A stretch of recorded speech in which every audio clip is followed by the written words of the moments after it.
2.2 Permutation. Okay, depermutation. A permutation is defined as any different arrangement of a set of n object in a determined order taken all time.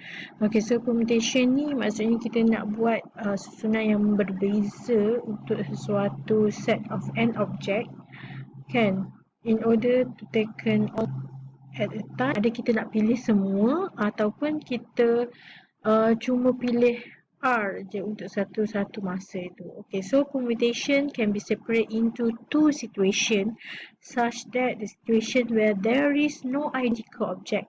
So there is no identical object ni we have two condition pula, situation pula. First with repetition and second without repetition. Okay, next we have situation where there are identical object. So kita tengok dia punya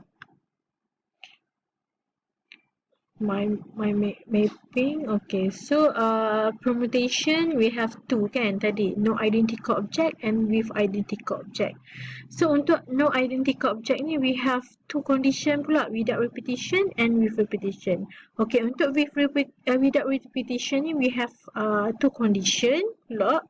So first kita select all which is n dia equals to r, maksudnya n dia ada 4, so kita choose 4.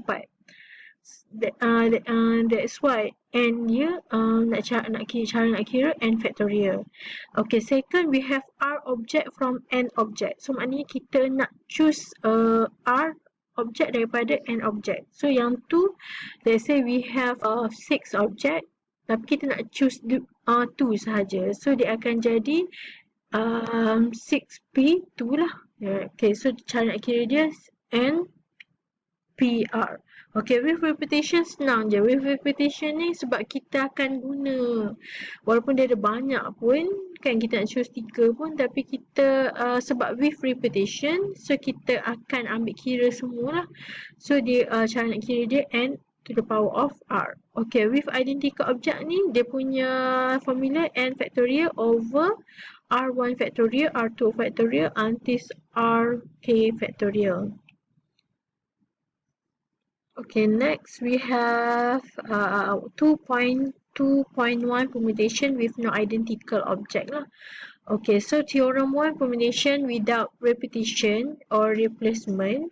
The number of way to arrange n distinct object is n factorial. Kan, tadi kita ada yang kita pilih semua, kan, with without repetition ni ada yang kita pilih semua, first condition. Yang second condition kita pilih R from n object, kan. Okay, so kita tengok dulu yang kita pilih semua tu n distinct object. So example 9, how many different arrangement can be formed from the given numbers or words. Okay, so look at A, we have 4 letters. Okay, so kita nak arrange 4 letters ni untuk arrangement, kan. So kita kena ambil semua, dia tak ada sebut pun nak pilih 4 ke nak pilih 3, kan. So kita ambil semua, so n equals to 4.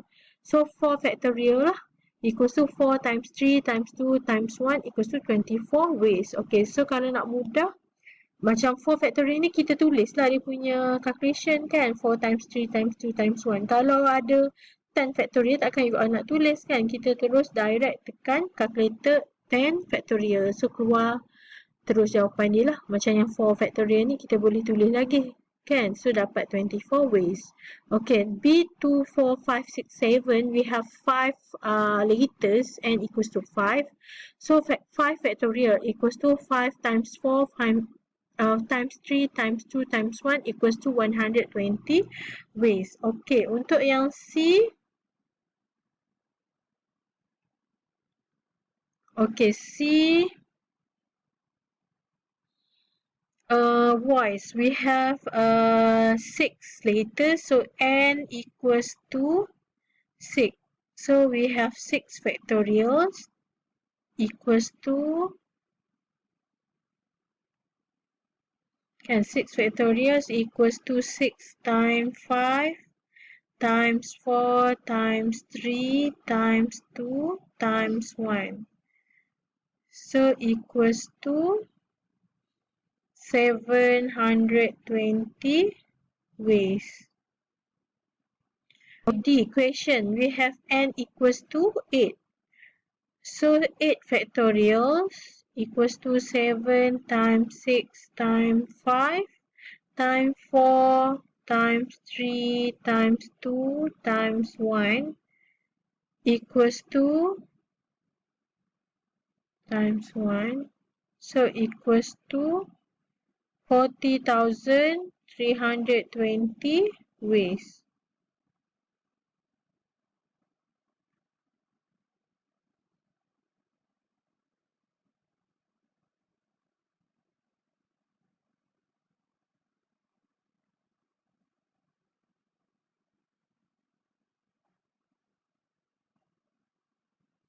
Okay, next we look at example 10. Okay, example 10, how many different arrangements can be formed from each of the following situation? Okay, A, the committees consisting of chairman, vice chairman, secretary and treasurer can be from 4 students. Okay, so kita ada 4 position and ada 4 je student. So maknanya kita kena pilih semua lah kan. For n equals to 4. So 4 factorials equals to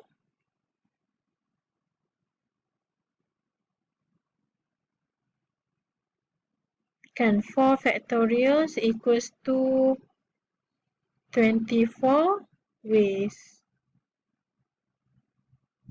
Okay, yang ni 3 ball which is in black, green and yellow color are to be picked from a ball one by one. Okay, so dia maknanya dia akan pilih semua lah sebab one by one dia ambil kan. So n equals to 3. So 3 factorials equals to 6 ways.